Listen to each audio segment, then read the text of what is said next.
Uy, sus.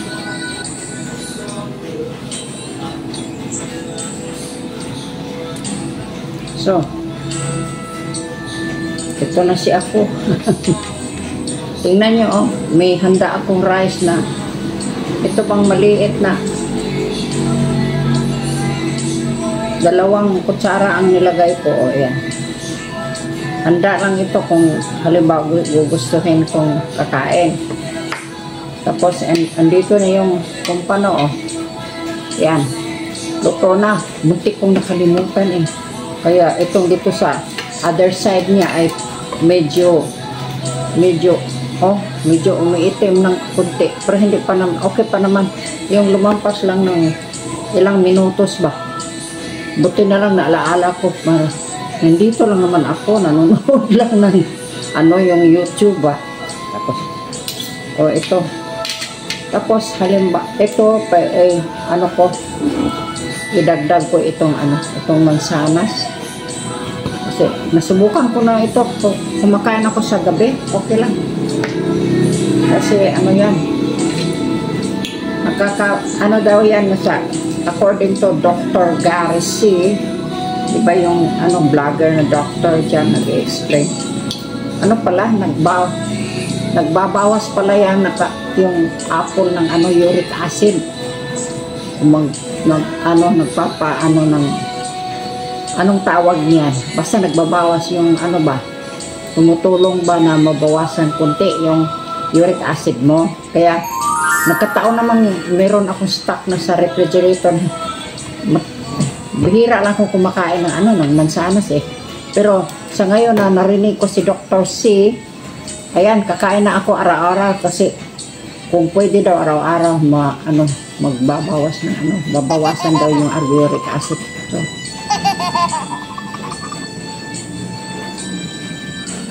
itong kumpano, nilagyan ko lang ito ng asin. Yung lemon ba? Yung lemon, in-squeeze ko yung lemon. Tapos asin. Tapos yung yung sauce, yung toyo na sauce, yung sauce ba?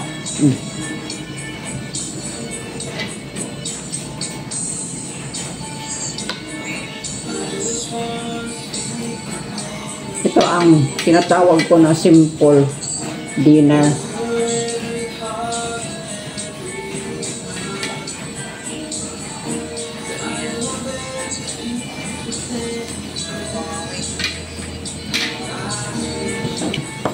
Basta kasi kaninang umaga hindi ako kumain ng rice, pati lunch. Ngayon lang, kunti lang. Kasi masarap kasi ang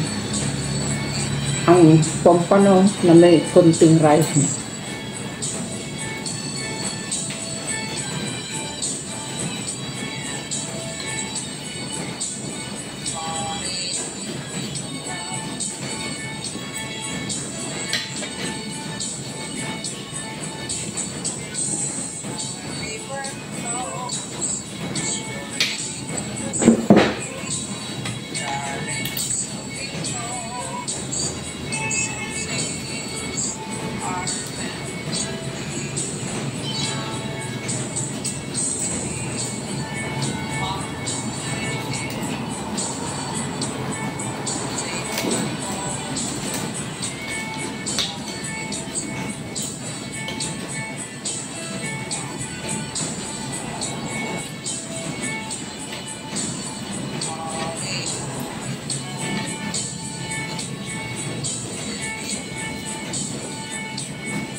Masarap talaga ang pompano.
sana maituloy ko lang itong ginagawa ko para makuha ko yung target ko, yung pangarap ko pa. So hanggang dito na lang.